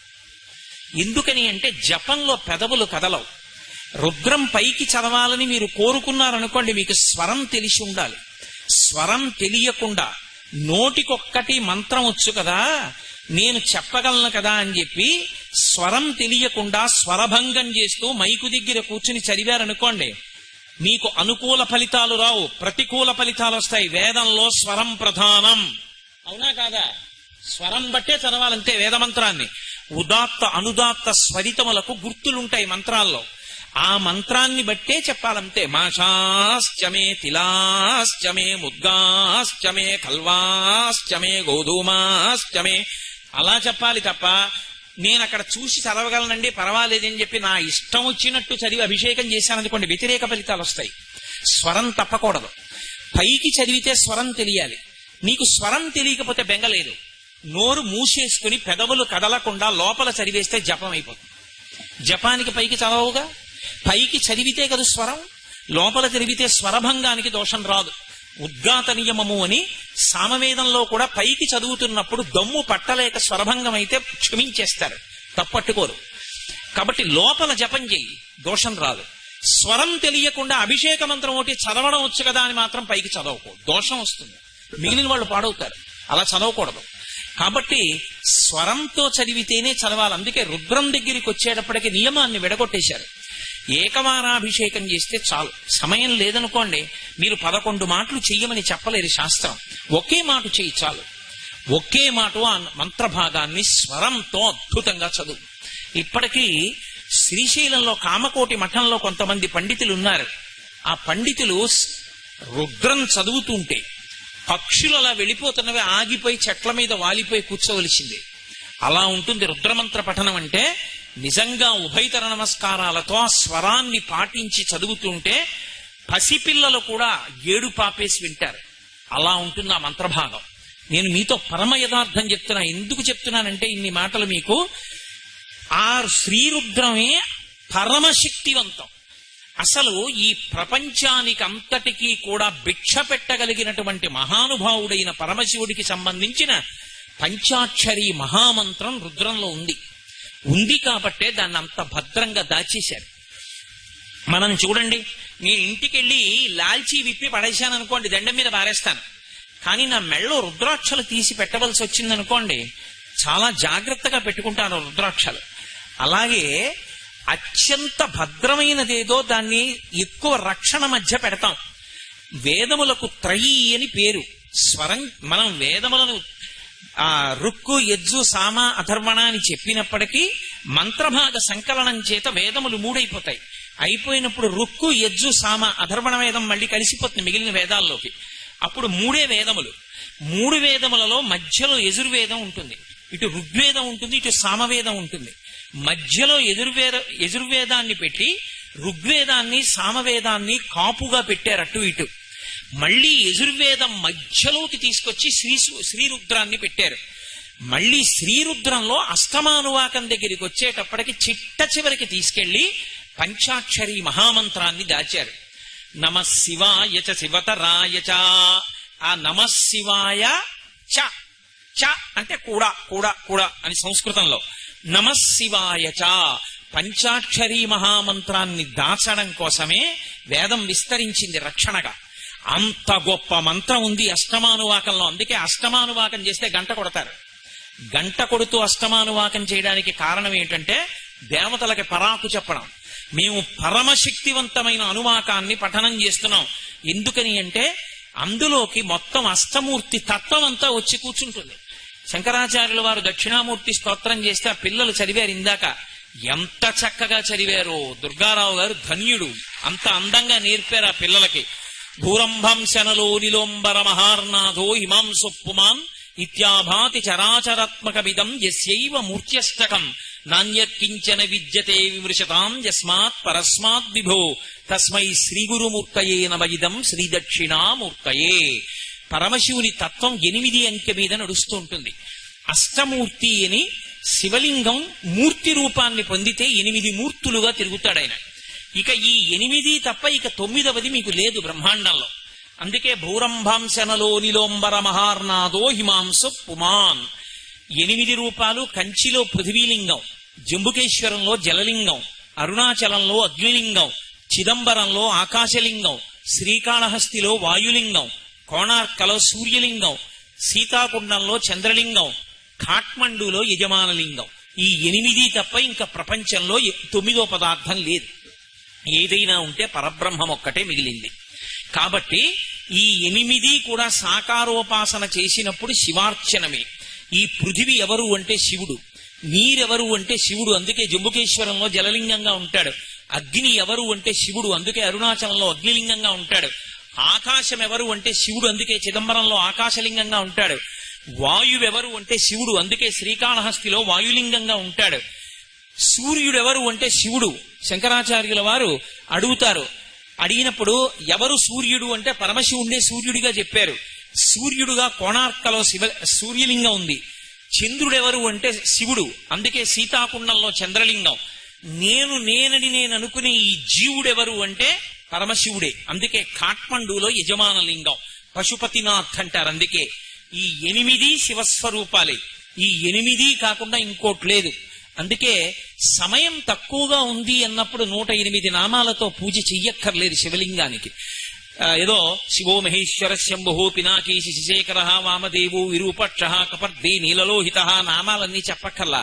8 నామాలు చెప్పేస్తే చాలు, శివ పూజ పూర్తయిపోతుంది. ఓం భవాయ దేవాయ నమః, ఓం శర్వాయ దేవాయ నమః, ఓం ఈశానాయ దేవాయ నమః, ఓం పశుపతయే దేవాయ నమః, ఓం రుద్రాయ దేవాయ నమః, ఓం భీమాయ దేవాయ నమః, ఓం మహతే దేవాయ నమః అని 8 నామాలతో పూజ చేస్తే ఈశానాయ దేవాయ నమః 8 నామాలు చెప్తే 8 అంకె చేత ఆయన తత్వం విస్తరిస్తుంది కాబట్టి పూజ అయిపోతుంది. శివార్చన చేస్తే పార్వతీదేవికి అర్చన చెయ్యకుండా ఉండకూడదు. మరి ఎలా? ఎక్కడుంటుంది ఆవిడ పక్కన? ఏమైనా మూర్తిని పెట్టారా మీరు? అక్కర్లేదు. కుంకుమతో చెయ్యకూడదు, కానీ పువ్వులు వేసేస్తూ 8 నామాలు చెప్తే పార్వతీదేవి పూజ అయిపోతుంది. ఎలా అయిపోతుంది అంటే శివలింగం యొక్క పీఠం అమ్మవారే అయి ఉంటుంది. శంకర భగవత్పాదులు చెప్తూ పీఠం అంబమయం సర్వం శివలింగైశ్చ చిన్మయం సాకారంచ నిరాకారం నిర్గుణంచ గుణాత్మకం తత్వం తత్పరమం బ్రహ్మ ఇది వేదాంత డిండిమహ అని వేదాంత డిండిమంలో శివలింగం గురించి చెప్తూ పీఠం అంబమయం సర్వం, ఆ పీఠం అమ్మవారి యొక్క స్వరూపం, ఆ కింద ఉండేటటువంటి పీఠం. కుంకుమతో అర్చన చెయ్యకూడదు, కానీ పువ్వులు పెట్టుకుని అమ్మవారి నామాలు చెప్పక్కర్లేదు. 108 భవస్య దేవస్య పత్నీ నమః, సర్వస్య దేవస్య పత్నీ నమః, ఈశానస్య దేవస్య పత్నీ నమః అని మళ్ళీ ఆ నామాలకే పత్నీ నమః కలిపేస్తే అమ్మవారి పూజ పూర్తయిపోతుంది. అందుకే శివుడు 8 అంకె మీద తత్వంగా ప్రకాశిస్తూ ఉంటాడు. జపం చేసి తీర్థం విడిచిపెట్టి పుచ్చుకుంటే చాలు, పరమోత్కృష్టమైన ఫలితం. శివాభిషేకం చేసిన తీర్థం ఎవరికి ఇవ్వకూడదు. నేను మీతో యథార్థమైన సత్యం చెప్తున్నాను. కొన్ని చోట్ల మాత్రం మినహాయింపు ఉంది. అవి ధూళి దర్శనం ఉన్న శివలింగాలు కొన్ని ఉన్నాయి. శ్రీశైలం ధూళి దర్శనం ఉన్న జ్యోతిర్లింగం. అక్కడ మీరు ఏదైనా ఊరు నుంచి వెళ్ళినప్పుడు మలమూత్ర విసర్జనం చేసినటువంటి బట్టలతో మట్టి కొట్టుకుపోయిన ఒంటితో స్నానం చేయకుండా వెళ్లి శివలింగాన్ని కౌగిలించుకుంటే ఆయన సంతోషిస్తాడు. అది ధూళి దర్శనం. ఎందుచేత అంటే అక్కడ లోకాలకు తండ్రి అయి ఉంటాడు. ఇప్పుడు నా కొడుకున్నాడండి, ఎక్కడో లండన్ లో ఉద్యోగం చేసుకుంటున్నాడు. నాన్నగారు ఆగస్టులో వస్తానండి అంటున్నాడు. నేను ఎప్పుడో మా ఇంట్లో స్నానం చేస్తున్నాను అనుకోండి, తెల్లవారుజామున అకస్మాత్తుగా నా కొడుకు కంఠం వినపడింది అనుకోండి, నేను నీళ్లు పోసుకుంటున్న వాడిని ఆ చప్పుడు ఆపి విన్నాను అనుకోండి, ఏమిటి కొడుకు కంఠంలా ఉందని. అమ్మా అమ్మా నాన్నగారు ఏరమ్మా, నాన్నగారు కల్లోకి వస్తున్నారమ్మా, నాన్నగారిని చూడాలని వచ్చానమ్మా. ఏరమ్మా నాన్నగారు అంటే, నాన్నగారు స్నానం చేస్తున్నారు నాన్న. ఏమిట్రా ఎప్పుడు వచ్చావురా, రిజర్వేషన్ లేదు, ఏమీ లేదు, చడీ చప్పుడు లేదు, ఏమిట్రా అలా మట్టి కొట్టుకుపోయి అలా ఉన్నావు, ముందు కసిన పాలు తాగు అంటోంది అనుకోండి వాళ్ళమ్మ. నేను గబగబా ఒళ్ళు తుడిచేసుకుని తువ్వాలు కట్టుకుని పైకొచ్చి దూరం దూరం అంటానా? ఇన్నాళ్లకొచ్చిన కొడుకు చూడగానే ఎరా నాన్న అని రెండు చేతులు పట్టేసుకుంటానా పట్టుకోనా? లోకములకు తండ్రి అయిన పరమశివుడు మీరెక్కడి నుంచో వచ్చారని చెప్పి దూరం దూరం అంటాడా? అనడు. అందుకే కొన్ని కొన్ని చోట్ల ధూళి దర్శన రూపంగా ఉంటాడు. మలమూత్రములు విసర్జించిన బట్టలు ప్రయాణంలో వచ్చిన వాటితో వెళ్లి ముట్టుకుంటే పొంగిపోతాడు. మల్లికార్జున లింగం అటువంటి లింగం జ్యోతిర్లింగాలలో. అటువంటి చోట తీర్థం ఇస్తారు. మిగిలిన చోట శివాభిషేకం చేసిన తీర్థం ఇవ్వకూడదు. ఇవ్వకుండా ఉండడమే ఎక్కువ ఫలితం. పైగా పైన లాల్చి ఉత్తరీయం ఉన్నవాడికి అసలు ఇవ్వకూడదు. ఉత్తరీయం తీసేసి మొలకి కట్టుకుంటేనే శివాభిషేక తీర్థం. అందున నేల మీద కూర్చుంటేనే బ్రాహ్మణుడు, ఆసనంలో కూర్చొని అసలు పుచ్చుకోకూడదు. కాబట్టి తీర్థం ఇచ్చే ముందు ఆయన పుచ్చుకోవడానికి యోగ్యంగా ఉన్నాడా లేడా చూసి ఇవ్వాలి. అంతేకాని ఆయన ఏమైనా అనుకుంటారేమో అని ఇవ్వకూడదు. ఎందుకంటే ఆయన అలా అనుకుంటే ఆయనది తప్పు, మీ తప్పు కాదు. అది ఆ తీసుకోవడానికి యోగ్యత ఎవరికి ఉంటుంది అంటే, ఒక్క శాంభవ దీక్షా తత్పరులైన వారు ఎవరున్నారో వారు ఒక్కరు మాత్రమే నిత్యాభిషేకం చేసి తీర్థం పుచ్చుకుంటారు. శివాలయంలో అర్చకులు అథవా పుచ్చుకుంటారు తప్ప మిగిలిన చోట్ల శివాలయంలో అభిషేక తీర్థం ఇవ్వరు. ఎందుకని అంటే పుచ్చుకోవడానికి మనకి శక్తి సరిపోదు. నారుద్రో రుద్రమర్చయేత్, మహన్యాసము చేత రుద్రాంశ అన్వయం అయితే తప్ప ఆయనని పూజించడం పుచ్చుకోవడం సాధ్యం కాదు. కానీ అభిషేకం చూస్తే చాలు, జపం చేస్తే చాలు, ఆ తీర్థం పుచ్చుకుంటే చాలు. మీకేమీ చేత కాకపోతే శివ శివ శివ శివ శివ శివ శివ అంటే చాలు. లోకంలో ఆశ్చర్యకరమైనటువంటి లక్షణం ఏమిటంటే, పైకి పరమ అమంగళంగా ఎవరు కనపడతాడో వాడే సమస్త అమంగళములను తీసేస్తాడు. మీరు లోకంలో చూడండి, చక్కా ప్యాంట్ వేసుకుని టై కట్టుకుని బూట్లు వేసుకుని ఎయిర్ కండిషన్డ్ రూమ్ లో కూర్చుని అధికారం చెలాయించేటటువంటి అధికారి మీకు ఆఫీసులో మరుగుదొడ్డి కడగడం. మరుగుదొడ్డి కడగాలి అంటే ఎవరు కడుగుతాడు అంటే, మరుగుదొడ్డి కడగడానికి యోగ్యమైనటువంటి బట్టలు వేసుకున్నవాడే మరుగుదొడ్డి కడుగుతాడు. ఆయన ఏం తక్కువని మీరు అనుకోకూడదు. పరమశివుడు ఒక్కడే అమంగళకరమైనటువంటి వస్తువులను ధరించినట్లు కనపడతాడు. ఎందుకు కనపడతాడో తెలుసా? దాని చేత అమంగళాలన్నీ తీసేస్తాడు. అది విచిత్రం. అందుకే అసలు లోకంలో ఏదైనా చూడకూడంది చూస్తే శివశివ శివశివ శివశివ అంటాం. కానీ అసలు శివుణ్ణి చూస్తే, అసలు శివుని యొక్క యథార్థ రూపం చూశారనుకోండి, పునుకల పేరు కంఠమున భూరిభుజంగము భూషణంబుగా నయము భస్మధారణము ఎద్రి నివాసము మేరు విల్లుగా అనుబుగ దంతి చర్మమును హస్తములందు కపాల శూలముల్ పడిబడిదాల్తు శంకరు కృపావరు రూపమును ఆశ్రయించదన్నని. ఆయన మెళ్ళో పెద్ద పుర్రెలమాల వేసుకుంటాడు. ఎవడైనా ఓ పుర్రెలమాల వేసుకుని అక్కడ కూర్చున్నాడు అనుకోండి, ఆయన దగ్గరికి వెళ్ళి మీరు నమస్కారం పెడతారా? మరి ఆయన పుర్రెలమాల వేసుకుంటాడు. ఆయన కర్మ. ఆయనకి నిజంగా లేకపోతే శివుడికి నేను ఇచ్చేస్తాను ఆ మెళ్ళో రుద్రాక్షమాల. ఏమి ఎందుకు ఆయన అలా పుర్రెలమాల వేసుకోవడం? చేతకాక పుర్రెలమాల వేసుకున్నవాడు కాడు. ఆయన తత్వం చెప్తూ శంకరులు చెప్పారు, బ్రహ్మమస్తకావళి నిబద్ధతే నమశివాయ అని. ఈ బ్రహ్మాండములన్నీ చిట్ట చివర ఎవరిలోకి వెళ్ళిపోతాయంటే పరమశివునిలోకి వెళ్ళిపోతాయి. మహాతాండవం చేసి ప్రళయకాలమునందు తనలోకి తీసుకుంటాడు. ఎవరిలోకి వెళ్ళిపోయాయో వాడిలోంచే బయటికి రావాలి. మళ్ళీ నేను తిన్న అన్నం నేనే కక్కాలి. మా ఆవిడ ఎలా కక్కుతుంది? నేను లయం చేసుకుంటే నేనే మళ్ళీ విడిచిపెట్టాలి. మళ్ళీ బ్రహ్మాండములను సృష్టి చేసేటప్పుడు చతుర్ముఖ బ్రహ్మగారిని సృష్టించి విభూతినిచ్చి, ఉరే వేదములను ఆధారం చేసుకుని మళ్ళీ బ్రహ్మాండములను సృజించమంటాడు ఆయన. అప్పుడు బ్రహ్మగారు లోకములను సృజిస్తాడు. సృజించినటువంటి బ్రహ్మగారు కూడా కాలమునందు పడిపోతాడు. పడిపోతే ఆయన పుర్రెలు పడిపోతాయి నేల మీద. పడిపోతే అరే పాపం మొట్టమొదట వచ్చినవాడు, నేను చెప్పినట్టు సృష్టి చేసినవాడు, ఈయన పుర్రె కూడా ఇలా కింద పడిపోవడమే. పోన్లేరా దీనికో గౌరవం ఇద్దామని ఒక తడప తీసుకుని అందులో పెట్టుకుని ఆ పుర్రె మెళ్ళలో వేసుకున్నాడు. ఇలా ఎన్ని పుర్రెలు వేసుకున్నాడు అంటే లెక్క పెట్టడానికి వీలు లేనంత పెద్ద పుర్రెల మాల వేసుకుంటాడు. అంటే దాని అర్థం ఏమిటంటే ఇంతమంది బ్రహ్మలు వెళ్ళిపోయారు, శివుడు అలాగే ఉన్నాడు, ఆయన శాశ్వతుడు అని గుర్తు. ఆయన కాలమునకు లొంగేవాడు కాదు, ఒకనాడు ఉండి ఒకనాడు వెళ్ళిపోయేవాడు కాడు. అన్నీ ఆయనలోకి వెళ్ళిపోతాయి తప్ప ఆయన ఎందులోకి వెళ్ళిపోడు. అంతటి శాశ్వతుడని చెప్పడానికి. అందుకే శివకవచం గురించి చెప్తే ఓం నమో భగవతే సదాశివాయ సకల తత్వ విదూరాయ సకల లోకైక కర్త్రే సకల లోకైక హర్త్రే సకల లోకైక సంహర్త్రే సకల లోకైక సాక్షిణే సకల నిగమ గుహ్యాయ సకల లోకైక వరప్రదాయ సకల దురితార్తి భంజనాయ సకల జగద భయంకరాయ శశాంక శేఖరాయ శాశ్వత నిజావాసాయ నిరావాసాయ నిరాభాసాయ నిరాతంకాయ నిష్కళంకాయ నిష్ప్రపంచాయ నిర్ద్వంద్వాయ నిస్సంగాయ నిర్మమాయ నిర్మలాయ నిర్గుణాయ నిరుపమ విభవాయ నిత్య శుద్ధ బుద్ధ పరిపూర్ణ సచ్చిదానందద్వైత పరమ ప్రకాశాంత పరమ ప్రశాంతాయ పరమ తేజో విభూత్యాయ జయ జయ జయ రుద్ర మహారుద్ర మహారౌద్ర వీరభద్రావతార మహాభైరవ కాల భైరవ కల్పాంత భైరవ కపాలమాలాధర ఖట్వాంగ ఖడ్గ చర్మ ధర మృడ మృత్యుంజయ త్రయంబక సదాశివ పరమశివ అని పిలుస్తారు. అందులో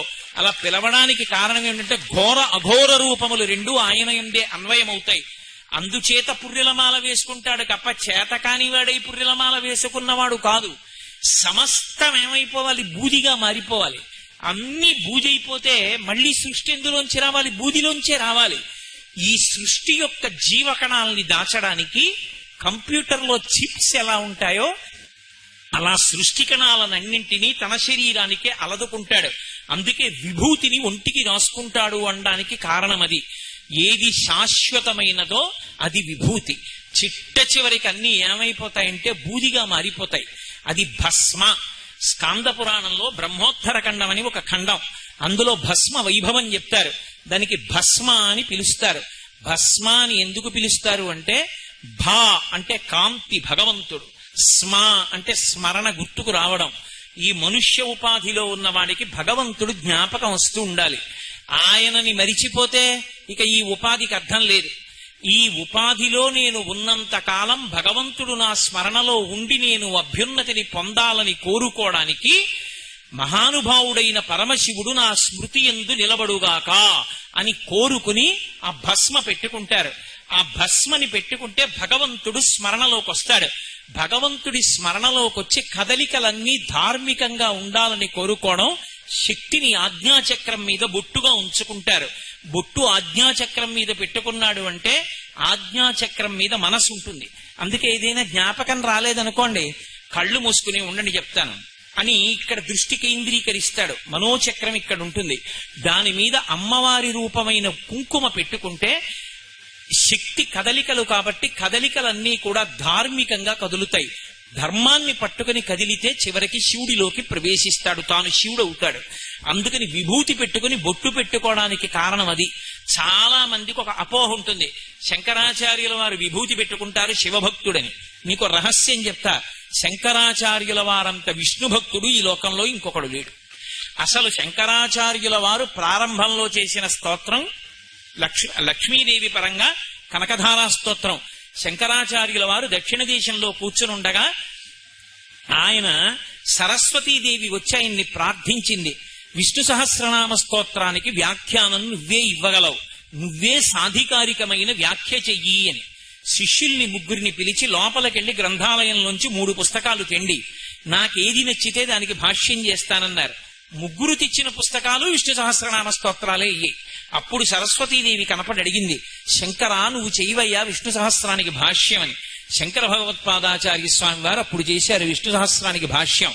ప్రతిరోజు చదువుకోవలసిన స్తోత్రము అని మనకి అందించినటువంటి స్తోత్రం విష్ణుపరంగా ఇచ్చారు శంకరాచార్యుల వారు. అందుకే ఇప్పటికీ కూడా మనం చదివేటటువంటిది ఆ అవినయమపనయ విష్ణోహో అని చెప్పి మనం చదివేటటువంటి షట్పదీ స్తోత్రం, అది విష్ణుపరంగా ఉంటుంది. గోవింద గోవింద అని మనం భోజన ప్రారంభకాలే గోవింద నామస్మరణ గోవింద గోవింద అంటుంటాం. ఆ గోవిందనామాన్ని ప్రచారం చేసింది శంకరాచార్యుల వారు. భజ గోవిందం భజ గోవిందం గోవిందం భజ మూఢమతే సంప్రాప్తే సన్నిహితే కాలే నహి నహి రక్షతి డుక్రుంకరణే అని. హరహర మహాదేవ శంభో శంకర అంటుంటాం. ఆ హరహర మహాదేవ శంభో శంకర శంకరాచార్యుల వారు ప్రచారం చేయలే. అది ప్రచారం చేసిన వాడు 63 మంది నాయనార్లలో ఒకడైన జ్ఞాన సంబంధ నాయనార్ ప్రచారం చేశాడు. హరహర అంటే పాపములను హరిస్తాడు. ఒకసారి స్మరిస్తే చాలు, ఆయన నామం చెప్తే చాలు పాపం తీసేస్తాడు. అందుకే హర హర మహాదేవ శంభో శంకర. శంభో అంటే శంభావయతీతి ఇది శంభో, సమస్త సుఖములనిస్తాడు. అందుకే రుద్రం ప్రారంభంలో దేంతో ప్రారంభం అవుతుంది అంటే నమస్తే అస్తు ధన్వనే బాహుభ్యాముతతే నమః అంటూ మొదలవుతుంది. అయ్యా మీ చేతి ధనస్సుకో నమస్కారం అండి అని మొదలవుతుంది. ఏమిటి ఆయన పట్టుకునే ధనస్సు? పినాకము అని పేరు. పినాకము చేత్తో పట్టుకుంటాడు కాబట్టి పినాకపాణి అని పేరు ఆయనకి. పినాకము అన్న మాటని అమరకోశం వ్యాఖ్యానం చేసింది. పాతి జగదిది పినాకం, లోకములను రక్షిస్తాడు కాబట్టి పినాకం. మనం ఎన్నో పాపాలు చేస్తే మనని బాధ పెడతాడు. ఎందుకు బాధ పెడతాడంటే మరి నువ్వు పాపం చేశావు, ఆ పాపం పోవడానికి ఏదో దుఃఖం కల్పించి ఆ పాపాన్ని అక్కడితో పోగొట్టేస్తాడు. గత జన్మలలో చేసిన పాపాలున్నాయి, ఈ జన్మలో పెళ్ళవలేదు. గత జన్మలలో చేసిన పాపాలున్నాయి, పిల్లలు పుట్టలేదు. గత జన్మలలో చేసిన పాపాలున్నాయి, ప్రమాదం సంభవించింది. ఇప్పుడు ఆ పాపం పోగొట్టుకోవాలంటే ఈశ్వర మేము పాపం చేసి ఉండి ఉంటాం, కానీ మీరు అలా కోపంగా ధనస్సు పట్టుకుని నించోకండి. మీ చేతికో నమస్కారం, మీ కోపానికో నమస్కారం, మీ భుజానికి నమస్కారం, ధనస్సుకి నమస్కారం. అది లోకాల్ని రక్షించాలి కాబట్టి అయ్యా మేము పిల్లలం, మా తప్పు క్షమించండి, చల్లబడండి చల్లబడండి చల్లబడండి అని ఆ మంత్రాలతో జలాలు వివిధ పదార్థాలతో అభిషేకిస్తే ఆయన చల్లబడతాడు. చల్లబడితే ఇంకెప్పుడు చెయ్యకే ఇటువంటి తప్పు అని ఇలా వేలు చూపించి ఆ తప్పు తీసేస్తాడు. ఆ పాపం తీసేసి ఇప్పుడు సుఖాలన్నింటినీ ఇస్తాడు. అందుకే చమకం దగ్గరికి వచ్చేటప్పటికీ సమస్త సుఖస్వరూపాలు ఆయనే.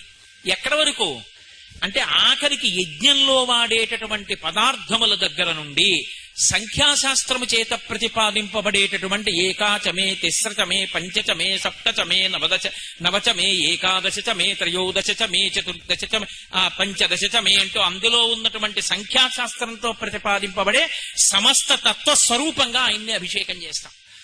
ఇంతగా అభిషేకం చేయబడతాడు కాబట్టే లోకాలను అంత చల్లబరుస్తాడు.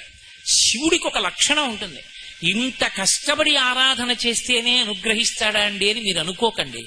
శివుడంత కిందకొచ్చేసేటటువంటి వాడు మీకు లోకంలో ఎక్కడా కనపడడం. మనని ఆపదల నుండి గట్టెక్కించడానికి అంత కిందకొస్తాడాయన. ఎంత కిందకొచ్చేస్తాడంటే నమశివాభ్యాం సరసోత్సవాభ్యాం అంటారు శంకర భగవత్పాదులు. ఆయన ఉత్సవాలన్నీ ఎవరి కోసమో తెలుసా? ఆయన ఉత్సవాలు ప్రమాదంతో కూడుకున్నవై ఉంటాయి. కొన్ని అత్యంత ప్రమాదం, అది మనకే కాదు ఆయనకి కూడా. అది అమంగళకరం. లోకంలో నిజంగా అటువంటిది జరిగితే దేవాలయానికి అంతటికి సంప్రోక్షణ చెయ్యాలి, ఈశ్వరమూర్తులకు సంప్రోక్షణ చెయ్యాలి. అంత ప్రమాదకరమైన ఉత్సవం చేయించుకుని నిజంగా ప్రమాదం జరిగితే అటువంటి ప్రమాదం జరగకుండా చేస్తాడు ఆయన. నేను మీతో ఒకటి చెప్పాలి అంటే కార్తీక మాసంలో జ్వాలాతోరణము అని ఒక ఉత్సవం. ఆ జ్వాలాతోరణం చేసేటప్పుడు కొత్తగా పండినటువంటి పంట పొలాలలో మిగిలిపోయిన గడ్డి తెచ్చి 2 స్తంభాలు పాతి అడ్డంగా స్తంభం కట్టి ఆ గడ్డినంతటినీ కట్టి దాని మీద ఆవు నెయ్యి పోసి వెలిగిస్తారు. వెలిగించి పరమశివుడిని పార్వతీదేవిని పల్లకీలో పట్టుకుని భగవన్నామని చెప్తూ పరిగెడతారు. పల్లకీ పట్టుకు పరిగెత్తకూడదు, పరిగెడతారు. పరిగెత్తుకుంటూ 3 మాటలు దాని కింద నుంచి పరిగెడతారు. పరిగెడితే ఆ జ్వాలాతోరణం కింద నుంచి జ్వాలలు వెలుగుతూ ఆ గడ్డి కాలుతుంటుంది, ముద్దగా కింద పడిపోతుంది. ఒకసారి పడిపోయినప్పుడు నేను ఒకసారి చూశా కూడా, పల్లకీ మీద పడిపోయి వెలుగుతున్న అగ్నితో వెళ్లి ఆయన దగ్గర పడిపోతాయి. పడిపోయినప్పుడు ఒక్కొక్కసారి ఉత్సవమూర్తికి కట్టిన పంచె అంటుకుంటుంది కూడా, కానీ ఏమీ దోషం రాదు. ఎందుకు రాదో తెలుసా? ఆయన ఎందుకు చేయించుకుంటాడంటే జ్వాలాతోరణం మన కోసం చేస్తాడు. ఒరే వద్దన్న పనులు ఎన్నో చేసేసావు, మహాపాపం సంక్రమించింది, ఇప్పుడు నీ శరీరం పడిపోయిన తరువాత ఒక భయంకరమైన స్థితిని ఎదుర్కోవాలి. భైరవ దర్శనం అని ఉంటుంది. అందుకే శివాలయంలో భైరవుడు ఉంటాడు, కాలభైరవుడు అని. భైరవుడు అంటే ఏమిటో అనుకోకండి, లోకంలో ఏది భై అని అరిస్తే మనం హడిలిపోతామో అదే భైరవ. కుక్కకి వేరు పేరు లేదు సంస్కృతంలో, భైరవ అంటారు వేదాంతంలో. రవము అంటే శబ్దం, భైరవ అది భౌ అంటుందంటాం, భయ్య నరుస్తుంది. అరవగానే మనం పరిగెడతాం, మనం పరిగెడితే అది నిలబడుతుంది. శరీరంలోంచి జీవుడు పైకి లేవగానే, శరీరం దగ్ధం చేయగానే చేసిన పాపాలకి ఫలితాన్ని అనుభవింప చేయడానికి ఓ నల్ల కుక్క వస్తుందిట 6 ముఖాలతో వచ్చి వెంట పడుతుంది. అదే కాలభైరవ స్వరూపం. అది వెంట పడితే అది భయ్య నరిచి మీద పడుతుంటే దిక్కుతోచక నాన్న వాళ్ళు లేక పరిగెడుతుంటాడు. ఆ పరిగెత్తి అమ్మయ్య వెలుతురు కనపడుతోందని వెళ్ళిపోతాడు. ఆ కటిక చీకట్లో కనపడిన వెలుతురేది అంటే అగ్ని జ్వాలలతో ఒక తోరణం ఉంటుంది, అదే యమసదనం. ఆ తోరణంలోంచి తోస్తారు లోపలికి. అప్పుడు ఎంత బాధపడతాడో జీవుడు. ఈ బాధ నీకు తీసేయడానికి నేను తోడుంటాను, భయం లేదు. అక్కడ యమసదనపు జ్వాలాతోరణం చూడకుండా ఉండాలంటే, కుక్క పరిగెత్తినప్పుడు పరిగెత్తకుండా ఉండాలంటే నన్ను పట్టుకుని నా వెంట పరిగెత్తు, ఆ పరుగు లేకుండా చేసి నిన్ను నా కైలాసానికి తీసుకెడతానని జ్వాలాతోరణ ఉత్సవంలో అంత కిందకొచ్చి కార్తీక పౌర్ణమి నాడు జ్వాలాతోరణ ఉత్సవం చేయించుకుని మనతో పాటుగా అగ్నిజ్వాలల కింద తిరుగుతుంది శివుని యొక్క పల్లకి. మేము కాశీ వెడితే కార్తీక పౌర్ణమి నాడు చెయ్యవలసిందే అని శృంగేరి పీఠంలో జ్వాలాతోరణం ప్రత్యేకంగా చేయించాను నేను. ఎందుకని అంటే అంత గొప్ప ఉత్సవం జ్వాలాతోరణ ఉత్సవం. అంత కిందకొచ్చి కాపాడేటటువంటి వాడెవరంటే పరమశివ తత్వం ఒక్కటే. అందుకే మీరు చూడండి, పరమశివ భక్తులైనటువంటి వారు ఏమీ ఎరగనటువంటి పరమ అమాయకుడు ఎరుకల వాడి దగ్గర నుంచి, దొంగల దగ్గర నుంచి 63 మంది నాయనార్లలో పతాక స్థాయిలో ఉండేటటువంటి మహాభక్తులు జ్ఞాన సంబంధ నాయనార్ అప్పటి వరకు కూడా శివభక్తులే అయి ఉంటారు. కారణమేమి అంటే అందరినీ తన చుట్టూ అలా చేర్చుకుంటాడు. నేను తండ్రిని, నాకు 8 కొడుకులు ఉన్నారనుకోండి, 7 IAS, IPS, IFS, IRS, MS, FRCS ఇలాంటివన్నీ చదివి 8వ వాడు జేబు దొంగ అయ్యాడు అనుకోండి. 8వ వాడు జేబు దొంగ అయితే వాడు నా కొడుకు కాదని చెప్తానా? నా షష్ఠి పూర్తి జరిగితే 8 పిలుస్తాను. ఒరే, ఇక్కడ నీ హస్తలాఘవం ప్రదర్శించకుసుమా, నా మర్యాద పోతుందని చెప్తాను. పరమశివుడు లోకాలకి తండ్రి కాబట్టి ఆయన దగ్గర ప్రమదగణాలు ఉండకూడదు, భూతగణాలు ఉండకూడదు, రాక్షస గుణాలు ఉండకూడదు అంటే మరి ఎవరి దగ్గర ఉంటాయి? ఆయన తండ్రి అన్నప్పుడు ఆయన దగ్గరే ఉండాలి. అందుకే లోకంలో అన్ని గణములు ఎవరిని ఆశ్రయిస్తాయంటే పరమశివుణ్ణే ఆశ్రయించి ఉంటాయి. భూతపతి అని పేరు ఆయనకి. చేతకాని వాడై భూతపతి కాలేదు. పరమశివుణ్ణి పార్వతీదేవి అడిగింది అనుశాసనిక పర్వంలో, భారతంలో, ఎందుకయ్యా శ్మశానంలో కూర్చుంటావు నువ్వు? ఏ కైలాసం లేదా? లోకంలో నీకు ఉత్తమ భూములు లేవా? ఎందుకు శ్మశానంలో ఉంటుంటావని అడిగింది. ఆయన అన్నాడు, పార్వతి, నేను ఉత్తినే కూర్చోలేదు. నేను మొదట ఎవరిని సృష్టించానో ఆ బ్రహ్మగారు వచ్చి నా దగ్గర ఏడిచాడు, శ్మశానంలో ఉంటుండవయ్యా అని. ఎందుకురా నేను ఉండడం అని అడిగాను. ఈ లోకంలో బ్రతికున్నంత కాలం ఇలా ఇలా చూపించుకుని నేను పొడుగ్గా ఉన్నాను, నేను అధికారిని, నేను అందగాణ్ణి, నేను విద్వాంసుణ్ణి, నేను పండితుణ్ణి, నేను ఐశ్వర్యవంతుణ్ణి, నేను చదువుకున్నవాణ్ణని అనేక విభూతులు తమ యందు ఆరోపించుకుని మా అంతటి వాళ్ళ మేమనుకుని మా భార్యలు శాశ్వతం, బిడ్డలు శాశ్వతం, బంధువులు శాశ్వతం అనుకున్న వాళ్ళ యొక్క శరీరాలు పడిపోతే చిట్ట చివరికి ఎంత కోటీశ్వరుడైనా ఒంటి మీదకి తీసుకొచ్చి ఒక నూలు బట్ట కట్టి నీళ్లు పోసి గట్టిగా తాళ్లతో బిగించి శ్మశానానికి తీసుకొచ్చి కట్లు విప్పి పైన ఉన్న బట్ట కూడా తీసి పక్కన పారేసి నీళ్లు పోసేసి తీసుకొచ్చి కట్టెల మీద పడుకోపెట్టి కాల్చేస్తుంటే జీవుడు పైకి లేచి, కల్లరి బొమ్మయవు కాయమ్మునొల్లా, ఇంటి దొంగల పోలు కొడుకుల నొల్లా, అద్దె కొంపల బోలు ఆ భోగమొల్లా, ఎందుకీ భోగంబు ఎందుకీ మురుపు అని అప్పుడు ఏడుస్తాడు. పార్వతి తోడొచ్చేవాడు ఉండడు, తను నమ్ముకున్న తన శరీరం కూడా కాలిపోతూ ఉంటుంది. ఒక్కడే ఏడుస్తూ నిలబడతాడు. కపాలమోక్షం అయిపోయిందని అయిన వాళ్ళందరూ స్నానం చేసి వెళ్ళిపోతారు. అప్పుడు అరేరే, ఇంతమందిని నమ్మాను, నావాడన్నవాడు లేడని ఏడుస్తుంటే ఏడవకురా, నేనున్నానని వాణ్ణి శాంతపరచడానికి నేను కూడా ఉండకపోతే ఎవడో ఉండడని ఉన్నాను తప్ప చేతకాని వాడనై అక్కడ లేను పార్వతి అని చెప్పాడు. అంతటి ఉదారుడు మహానుభావుడు శివుడంటే. తనని నమ్మని వాణ్ణే అంత ఇది చేస్తే ఇక శివ అని ఒకసారి అన్నవాణ్ణి ఆయన ఎంత ఉద్ధరిస్తాడు. పవి పుష్పంబగు అగ్ని మంచగు ఆకూపాలం భూమిస్థలంబగు శత్రుండతిమిత్రుడౌ విషము దివ్యాహారమౌనెన్నగా అవనీమండలి లోపలం శివ శివేచ్ఛాభాషణోల్లాసకిన్ శివా నీ నామము సర్వవస్యకరమౌ శ్రీకాళహస్తీశ్వర. ఒకప్పుడు కాదు, ఎప్పుడూ శివనామం చెప్పవలసిందే. శివ శివ శివ శివ శివ శివ శివ అంటూ ఉండడం ఎవరికి అలవాటైపోయిందో వాణ్ణి పాపరాశి దగ్ధం చెయ్యదు. వాడు హాయిగా పరమశివ పదాన్ని చేరుకుంటాడు. అంతటి మహానుభావుడైన ఆయనకి అభిషేకం దేనికి అంటే ఆయనకి కోసం కాదు, ఆయనకి జరిగేటటువంటి అభిషేకాలలో కల్లా అత్యద్భుతమైన అభిషేకం సంవత్సరం మొత్తం మీద ఒక్కరోజే జరుగుతుంది. మిగిలిన రోజులలో జరిగేటటువంటి అభిషేకముల వలన వచ్చే ఫలితం కన్నా ఆ రోజు వచ్చేటటువంటి ఫలితం విశేష ఫలితం. అందుకే ఇప్పటికీ మీరు దక్షిణ దేశం వెళ్లి చూస్తే అద్భుతంగా చేస్తారు. చిదంబరంలో ఆ రోజున కొన్ని వేల మంది వెళ్లి చూస్తారు. ఆర్ద్రాభిషేకము అంటారు. నేను కాకినాడలో కొన్ని సంవత్సరాలు చేయించాను దాన్ని. మార్గశీర్ష మాసంలో ఆర్ద్రా నక్షత్రం ఉన్నటువంటి రోజున విపరీతమైన చలి, శరీరం మీరు అసలు బయటికి రాలేరు, అంత చలిగా ఉంటుంది. ఉహుహూయని వడక లోకముర్వీనాథ అని పళ్ళు పటపట పటపట కొట్టుకుంటాయి. అటువంటి నక్షత్రంలో తెల్లవారుజామున 4 గంటల వేళ శివలింగానికి అభిషేకం చేస్తే ప్రపంచమంతా చల్లబడుతుంది. మహానుభావుడు కంచికామకోటి పీఠాధిపత్యం వహించిన ప్రాతస్మరణీయులు చంద్రశేఖరేంద్ర సరస్వతి మహాస్వామి వారు శరీరంతో ఉన్నంతకాలం ఆర్ద్రాభిషేకాలు జరిగాయి. ఆర్ద్రాభిషేకం జరిగితే వర్షం పడకపోవడం అనేటటువంటిది ఉండదు లోకంలో. అందుకే ఆయనకి ఆర్ద్రాభిషేకం చేస్తారు. ఒక చోట ఒక కవి దెప్పి పుడిచాడు. మౌళౌ గంగా శశాంకౌ, నీకు చూస్తే చల్లటి చంద్రబింబం, చాలలేదన్నట్టుగా గంగ ఇంకా చల్లగా ఉంటుంది నెత్తి మీద. ఇది చాలదన్నట్టుగా వామార్ధ భాగం అంతా హిమాలయ పర్వతానికి పుట్టినటువంటి అమ్మవారు నీ భార్య. మరి తండ్రి చల్లగా ఉంటే పిల్ల చల్లగా ఉండదు. హిమవంతుడి కూతురు కాబట్టి ఆవిడ చల్లగా ఉంటుంది.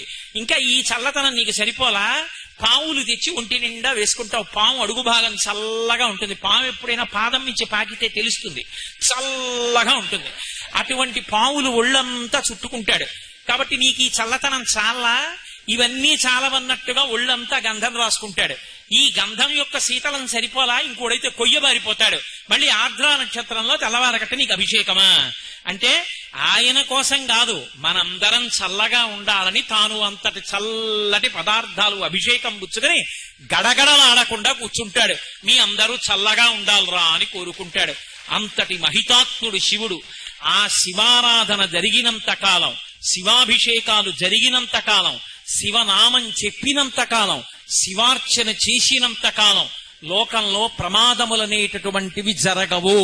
మీరొకటి బాగా జ్ఞాపకం పెట్టుకోండి, ఎక్కడ లోహోత్పత్తి జరుగుతుందో అక్కడ ప్రమాదములు పొంచి ఉంటాయి. నేను చెప్పట్లేదు, శాస్త్రం చెప్తోంది. అందుకే లోహంతో వ్యాపారం చేయాలన్నా జాతకం చూపించకుండా మొదలు పెట్టరు, లేకపోతే చర్మ వ్యాధులు వచ్చేస్తాయి వంశంలో. లోహంలో మళ్ళీ అత్యంత దారుణమైన లోహం ఏది అంటే ఇనుము. ఇనుము అత్యంత ప్రమాదభరితమైనటువంటి లోహం, నల్లగా ఉంటుంది. దానికి అపమృత్యు దోషం, అపమృత్యు దోష నివారణ శక్తి రెండు ఉంటాయి. అందున అది గృహోపకరణంగా కానీ ఎక్కువగా విడితే శివుడి పట్ల అపచారం జరుగుతుంది. ఎందుకంటే ఈ పృథివి శివస్వరూపం, మట్టి శివస్వరూపం కనుక ఈ మట్టిని కాల్చకూడదు. అందుకే పూర్వం మన ఇళ్లు కట్టినప్పుడు ఎక్కడా కూడా ఇటకలు సిమెంటు వాడేవారు కాదు. పూర్వం తడికలు పెట్టి మట్టితో మెత్తుకుని కట్టుకునేవారు. ఎందుకంటే భూమిని కాలిస్తే శివుడి పట్ల అపచారం జరిగితే ప్రమాదాలు జరుగుతాయి, అగ్ని సంస్కారం జరుగుతుంది, అగ్ని అకస్మాత్తుగా పొటమరిస్తుందని భూమిని కాల్చేవారు కాదు. కానీ ఇప్పుడు మనం ఎన్నో స్లాబ్లు వేస్తున్నాం. స్లాబ్ వెయ్యాలంటే భూమిని కాల్చిన సిమెంట్కి తోడెవరు? ఇనుము. ఇనుము తోడైందనుకోండి భూమి పట్ల అపచారం చాలా ఎక్కువ అవుతూ ఉంటుంది. ఈ అపచార దోషం పోవాలి అంటే ఇద్దరి ఆరాధన జరగాలి. ఒకటి అమ్మవారి ఆరాధన విశేషంగా జరుగుతూ ఉండాలి. ప్రతిరోజు సహస్రనామాలతో అమ్మవారికి కుంకుమార్చన జరుగుతూ ఆ కుంకుమ బొట్టు పెట్టుకోవడం అలవాటై ప్రత్యేకించి ఇటువంటి కర్మాగారాలున్నటువంటి చోట పనిచేసేటటువంటి ఉద్యోగస్తుల భార్యలు లలితా సహస్రనామ స్తోత్ర పారాయణం చేస్తూ చక్కా బొట్టు పెట్టుకోవడం అలవాటై దేవీ నవరాత్రి ఉత్సవాలు చేస్తూ క్రమం తప్పకుండా పరమేశ్వరుడికి అభిషేకాలు జరుగుతుంటే దానివల్ల మళ్ళీ శాంతి కలుగుతుంది, ప్రమాదాలు జరగకుండా ఉంటాయి. ప్రమాదము అన్న మాటకు అర్థం ఏమిటో తెలుసా? భీష్మాచార్యుల వారు చెప్పాడు, మహానుభావుడు భారతంలో. ఆయన దగ్గరికి వచ్చి అంపశయ్య మీద పడుంటే చెప్పారు, ఉపపాండవులు 5 చచ్చిపోయారు రాత్రే, అశ్వత్థామ చంపేశాడు అన్నారు. ఆయన అన్నాడు నవ్వి, రాజట ధర్మజుండు, సురరాజసుతుండట ధన్వి, లోక సంరక్షకుడైన చక్రి, సర్వభద్ర సంయోజకుడైన చక్రి సారథియట, ఉగ్రగదాధరుండు భీముడై యాజికి తోడువచ్చునట, ఆపద కల్గుటకేమి చిత్రమో అన్నాడు. ఆపద అంటే మన శక్తి చేత మనం తప్పించుకోలేనిది. మీరు ఎన్ని రక్షణలు పెట్టుకున్నా మిమ్మల్ని రక్షించలేని దాన్ని ఆపద అని పిలుస్తారు. రక్షణము లేక సాధుడు రక్షితుడకు సమత చేసి రాయుడులందున్, రక్షణలు వేయి కలిగిన శిక్షితుడకు కలుడు పాపచిత్తుండగుటన్. ఎన్ని రక్షణలు పెట్టుకున్నా ప్రమాదాలు ఆపలేం. ప్రమాదము అన్న మాటకు అర్థాన్ని భీష్ముడు చెప్తాడు. రాజట ధర్మజుండు, దుర్యోధనుడు పరిపాలిస్తున్నాడు, పాండవుల పిల్లల్ని చంపారంటే అర్థం ఉంది, దుర్యోధనాదులు చచ్చిపోయారు. ఉన్నది ధర్మరాజు గారు, ఆయనే పరిపాలిస్తున్నాడు. మరి 5 పాండవుల పిల్లలు ఎలా చచ్చిపోయారు? రాజట ధర్మజుండు, సురరాజసుతుండట ధన్వి, దేవేంద్రుడి కొడుకు అర్జునుడు. ఆయన చేతిలో ఉన్నది సర్వభద్ర సంయోజకమైన గాంధీవము విల్లుయట. ఆ గాంధీవం చేత్తో పట్టుకుని వింటి నారి సారిస్తే పిడుగులు పడిన ధనొస్తుంది, శత్రువులకి నెత్తురు కక్కుకు చచ్చిపోతారు. అటువంటి గాంధీవం పట్టుకునేవాడు అర్జునుడు. లోకాలని కాపాడగలిగిన కృష్ణ పరమాత్మ సారథి, బ్రహ్మాండమైన గద పట్టుకుని ఎప్పుడూ తిప్పుతుండేవాడు భీముడు. ఇంత గొప్ప వాళ్ళ పిల్లల 5 ఒక్క రాత్రి ఎలా చచ్చిపోయారా? వీళ్ళ గొప్ప ఏమైపోయింది అంటే, ఎవడి గొప్ప చేత ఎవడి సమర్థత చేత వాణ్ణి వాడు రక్షించుకోలేకుండా ఈశ్వరుడు ఏర్పాటు చేసినటువంటి ప్రమాదభరితమైన సంఘటనకు ఆపద అని పేరు. ఆపద తప్పడానికి కారణమేది అంటే భగవద్భక్తి ఒక్కటే. ధర్మరాజు గారు భారతంలో చెప్తాడు, ఆపద గడువం బెట్టన్ ఓర్చి సుఖం వైన దాని నుడగొట్పన్ అంటాడు. ఆపద తీసేయాలన్నా, ఆపద స్థానంలో సుఖాలు ఇవ్వాలన్నా నమ శివాభ్యాం అశుభాపహాభ్యాం, అశుభాలు పోవాలంటే, చల్లగా ఉండాలి అంటే శివాభిషేకం జరుగుతూ ఉండాలి. ఎంతో శ్రద్ధతో చెయ్యాలి.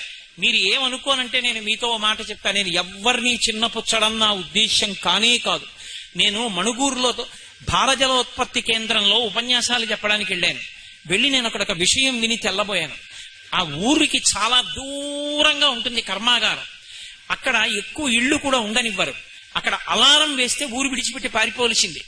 అంత దూరంలో ఉంటుంది. అంత ప్రమాదభరితమైనటువంటి కర్మాగారం. ఆ కర్మాగారం అందులోంచి వచ్చేటటువంటి పదార్థాన్ని అణుకర్మాగారాల్లో ముడి పదార్థంగా వాడతారు. భద్రాచలం దగ్గర కట్టారు మణుగూరులో. నేను అక్కడికి ఉపన్యాసాలు చెప్పడానికి వెడితే అక్కడ ఒక పెద్ద చెట్లతో ఉన్న ప్రాంగణాలంటే నాకు చాలా ఇష్టం. అక్కడ ఒక గెస్ట్ హౌస్ లో నాకు అకామిడేషన్ ఇచ్చారు. మర్నాడు నేను గుడి దర్శనానికి వెళ్ళి నేను అక్కడ ఒక విషయం విని తెల్లబోయాను.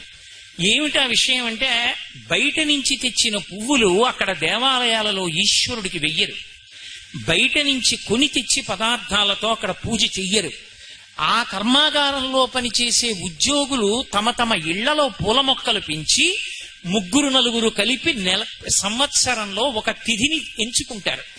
చైత్రమాస శుక్లపక్ష పాడ్యమి మాది అని వాళ్ళు ఆ 4 ఇళ్ల వాళ్ళు కలిపి దండలు కట్టి తెచ్చిస్తారు. ఇంత ప్రమాదభరితమైన కర్మాగారంలో పనిచేస్తున్నాం, మాకు రక్షణ ఎక్కడి నుంచి వస్తుంది అంటే, దేవాలయంలో ఉన్న స్వామికి మా ఇంటి నుంచి వెళ్ళాలి పూలమాలని. అభిషేకాలకి పదార్థాలు వాళ్ళిళ్ల నుంచే వెడతాయి. దేవాలయాలలో ఉత్సవాలకి వాళ్లే నిర్వాహకులై చేసుకుంటారు. నీ తెల్లబోయింది ఎక్కడ అంటే, ఆ కర్మాగారానికి అత్యంత ప్రధాన స్థానంలో ఉన్నటువంటి వ్యక్తి ఆయన ప్రతిరోజు దేవాలయానికి వచ్చి ఉత్సవాల్లో ఆయన దగ్గరుండి నిలబడి నిర్వహణ చేస్తారు.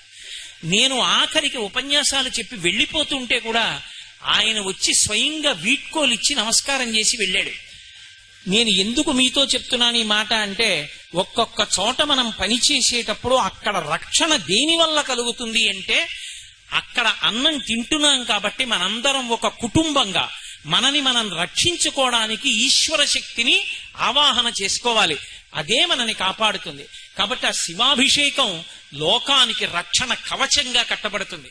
అమ్మవారికి చేసిన కుంకుమార్చన, ఆ పెట్టుకున్నటువంటి బొట్టు రక్షణగా నిలబడుతుంది. అందుకే మీరు చూడండి, ఏదైనా మీకు సుఖంతో పాటు ప్రమాదం కూడా పొంచి ఉండేట్టు చెయ్యగలిగిన ఏదైనా సరే, శక్తి ఎక్కువ ఉన్న ఏదైనా సరే వాడరు తిన్నగా.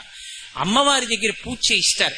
నేను మోటార్ సైకిల్ కొనుక్కున్నాను అనుకోండి, స్పీడోమీటర్ తిరగడం సరదాగా ఉంటుంది, కానీ ఒక నట్టు ఊడిపోయిందంటే చాలు, అందుకని వాహన పూజ అని తీసుకెళ్లి అమ్మవారి గుళ్ళో పూజ చేయిస్తారు. ఎంత ప్రమాదభరితమో, ఎంత శక్తిని తన యందు పెట్టుకుంటుందో దాన్నంతటినీ కూడా ఇప్పటికీ వేద విభాగంతో చూపిస్తారు. ఇది శక్తి స్థానము అని గుర్తేమిటంటే ఇలా ఇలా మెరుపు వేస్తారు. దాని శక్తి నువ్వు పట్టుకోలేవు, ముట్టుకోవడానికి కూడా సమర్థుడివి కావు. అంటే ఎలక్ట్రికల్ సబ్ స్టేషన్ లో పుర్రె బొమ్మ వేసి 2 ఎముకలు పెట్టి ఇలా ఇలా వేస్తారు. అంటే సక్రమంగా వాడుకుంటే అన్నం, తేడా వస్తే పుర్రే ఎముకలే మిగులుతాయి. ప్రమాదం సుమా, నువ్వు ముట్టుకోవడానికి వీల్లేదు.